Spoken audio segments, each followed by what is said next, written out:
Salut tout le monde, c'est Eugénie, j'espère que vous allez bien. Je vous tourne en direct de ma voiture parce que on est vendredi, il est 16h20, je viens de partir du travail. Normalement je finissais à 3h30 mais j'aime pas partir le week-end et puis qu'il reste des choses à faire. Du coup je suis restée jusqu'à 4h. Et donc là ça fait 20 minutes que je roule et j'ai fait pas grand chose quoi. C'est des bouchons comme d'habitude. Ça y est, les vacances scolaires sont finies, donc on retrouve la joie des bouchons. Écoutez, c'est pas grave, on profite de ce temps-là pour faire voilà, une vidéo par exemple.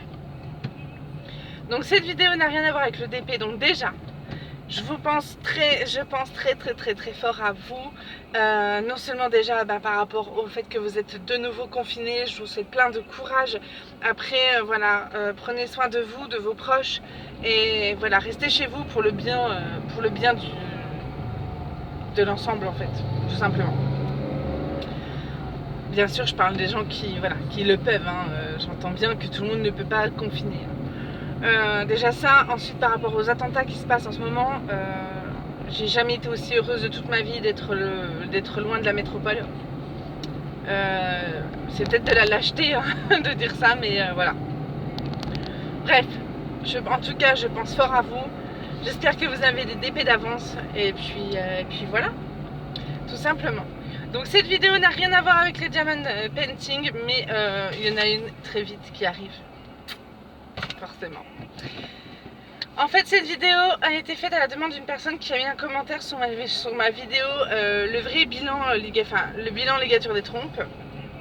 Puisque voilà, cette personne va voir cette intervention dans les jours qui viennent, normalement, si c'est pas annulé à cause du confinement. Et du coup, elle voulait voir le bilan un an après. Donc évidemment, cette personne, je l'ai sentie très stressée et tout ça, et très dans le doute, très dans l'angoisse, que je peux tout à fait comprendre. Moi, je suis partie hyper sereine à l'opération parce que j'étais tellement contente de la faire. Et je suis de nature à me stresser, mais pas pour ça en fait. Enfin, j'ai vraiment une confiance aveugle envers mes médecins, ce qui n'est pas toujours une bonne chose, mais ouais, je sais pas, c'est pas des choses qui m'ont stressée. J'étais contente, j'étais vraiment contente de le faire quoi. Mais j'entends qu'on peut être stressé, qu'on peut être angoissé, qu'on a plein de questions en tête. Donc tout ce qui est médical, je le répète, il faut suivre les avis de son médecin. On a tous des cas différents. Cette personne-là est sous pilule. Moi, j'étais sous stérilée quand je l'ai fait, donc j'avais plus pris la pilule depuis. C'est simple. Mon fils, il va avoir 15 ans en février là. Ça fait presque 15 ans que j'ai pas pris la pilule. J'étais sous stérilée la plupart du temps. Donc évidemment que si son gynéco le dit de continuer la pilule malgré ça, faut qu'elle écoute son gynécologue quoi. Donc déjà ça. Après c'est bien d'avoir les avis bien sûr des autres, ça je l'entends et je le comprends bien. Du coup un an après, qu'est-ce qu'il en est au niveau de mon corps, il n'y a rien de particulier. J'ai toujours la petite cicatrice sur le côté gauche de mon ventre qui est encore violacée, mais c'est ma faute, c'est parce que je la traite pas. Je la masse pas et je m'en occupe pas. Enfin, elle est pas violacée, elle est rouge quoi. Mais c'est parce que je m'en sers. Enfin voilà, vraiment, vous savez, j'ai tellement de cicatrices et tellement de marques sur le corps que maintenant, une de plus, une de moins, j'ai envie de vous dire, c'est pas ça qui me. Après, c'est dommage parce que j'aurais pu la faire disparaître avec de la crème et en la massant, mais bon, j'ai pas pensé. D'ailleurs, j'en profite en même temps que je parle de ça. Vous l'avez sûrement remarqué depuis plusieurs vidéos si vous me suivez depuis peu. J'ai une tache toujours sur le front. Je ne suis pas abattue par mon mari et ce n'est pas un tatouage. En fait, c'est ce qu'on appelle un névus. C'est une tache de naissance. Elle est bleue. Voilà.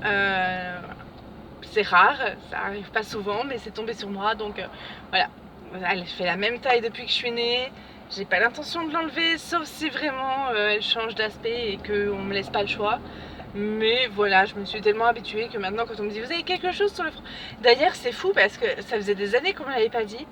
Et là en l'espace de 15 jours de temps, j'ai 3-4 personnes qui me l'ont dit. Et j'ai dit comme quoi c'est vraiment par période, parce que par un temps les gens ne me le disent plus. Mes collègues me le demandaient plus, enfin me le demandaient pas. Celles du labo d'Anapat où je travaille n'ont pas osé me poser la question en fait, tout simplement. Je dis fallait, voilà, c'est pas un secret. Bon bref, je divague et je pars dans une autre conversation qui n'a rien à voir, mais bon, vous saurez Ceci est une tache de naissance. Bleue, voilà. Donc 1 an après la ligature des trompes. Donc j'ai toujours cette petite cicatrice là. Dans le nombril, mais dans le nombril je la vois pas et je la ressens pas. Et un peu en dessous de ma cicatrice de césarienne, j'ai aussi le petit point, mais bon, vu la taille de la cicatrice de ma césarienne, j'ai envie de vous dire un petit point en plus, un petit point en moins, voilà. Est-ce que j'ai des douleurs? Pas du tout, j'ai pas du tout de douleurs. Par contre, je me suis rendu compte que j'avais une augmentation de ma libido.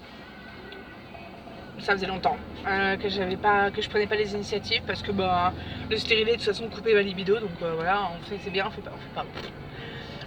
Donc c'est pas rien dans la vie, hein, voilà, dans la vie des hommes et des femmes, parce qu'il n'y a pas que les hommes après tout hein, qui ont des besoins et des envies, donc voilà, mine de rien ma libido est revenue, peut-être pas à 100%, mais en tout cas j'ai plus d'envie qu'avant.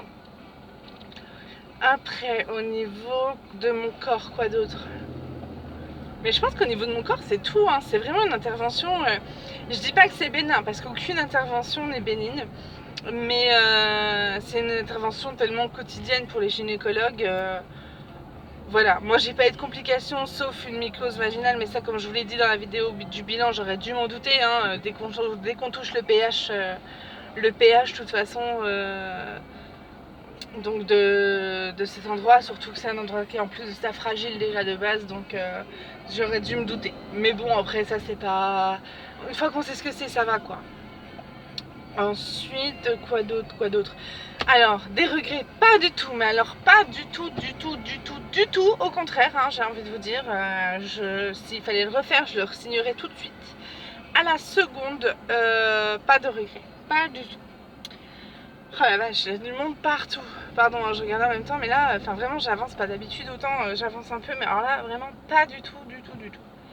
Bon, du coup, voilà, bilan après 1 an, bah écoutez, tout va très bien. Pas de regrets, physiquement ça va, rien, pas de complications, rien du tout. Vraiment, ouais, ça s'est super bien passé et voilà, je re-signerai tout de suite s'il fallait le refaire. Donc voilà, après oui il y a eu le gaz qui a été un petit peu... mais ça c'est les suites de l'opération, vous voyez ce que je veux dire. C'est pas une intervention qui va avoir des séquelles sur votre vie. Alors, c'est pas une intervention qui, si elle se passe correctement et normalement, aura des séquelles à long terme sur votre corps en fait. Mis à part une petite cicatrice. Après, la cicatrice je vous l'ai dit, ça après c'est une question de choix. Moi j'ai décidé de pas y toucher et je ne l'ai pas massé après. En fait, j'ai un rapport particulier avec mes cicatrices, donc du coup, je fais attention à mon apparence, j'aime bien être un petit peu, voilà, je suis pas fan du maquillage, vous avez pu le voir, en général je me maquille pas, voire pas du tout, ou alors très peu, juste du mascara et un trait de crayon noir. Mais voilà, j'aime bien prendre soin de moi, mais pour moi mes cicatrices elles font partie de mon histoire en fait, si vous voulez. J'ai une cicatrice au bout du doigt, je me rappelle exactement à quel moment je l'ai eue. Et je dis pas que c'est un bon souvenir, vous voyez ce que je veux dire, mais ça me rappelle le fait que j'ai eu la chance de rencontrer un couple de fermiers qui étaient passionnés par leur travail. Vous voyez ce que je... Enfin vraiment pour moi, mes cicatrices font partie de ma vie. Ma cicatrice de césarienne, c'est quand même presque la... Alors même si effectivement physiquement elle est pas très belle, mais c'est la plus belle des cicatrices. Parce que voilà, c'est la naissance de mes enfants. Donc cette petite tache, cette petite cicatrice là en plus sur mon ventre, ben, elle fait aussi partie de moi, elle fait aussi partie de mon histoire. C'est un peu comme les rides quoi, si vous voulez. Je peux comprendre certaines femmes qui ont une certaine classe sociale, qui ont un certain rang en société, qu'elles fassent attention à leurs rides et tout ça et qu'elles aient pas envie que ça se voit, bon je peux le comprendre. Mais pour moi chaque ride est... Si j'ai trop de rides ici, c'est parce que j'ai trop souri dans ma vie, trop ri dans ma vie. Vous voyez ce que je veux dire? Donc les cicatrices et les rides, pour moi, c'est pas ça le plus important.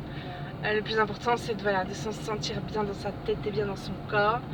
Et puis bah voilà, tout simplement. Bon après, j'ai mes quarts d'heure où je suis pas satisfaite, hein, comme tout le monde. Mais bon. Je ne vais pas faire de philosophie encore une fois, parce que si vous me lancez sur ce sujet-là, on va pas s'arrêter. Donc voilà, je vous fais plein de bisous. On se retrouve très vite pour la vidéo du coup de ce unboxing. Là, dans la foulée, je pense que je vais vous tourner ça dès que je rentre et je vous posterai ça dans la foulée. Donc vous aurez 2 vidéos dans la même journée. Écoutez, voilà. Vous verrez encore ma sale tête. Je vous fais plein de bisous. Très bon défi à vous. J'espère avoir répondu voilà, à tes questions, à tes incertitudes après. Oh, pardon, excuse-moi. Excusez-moi, pardon.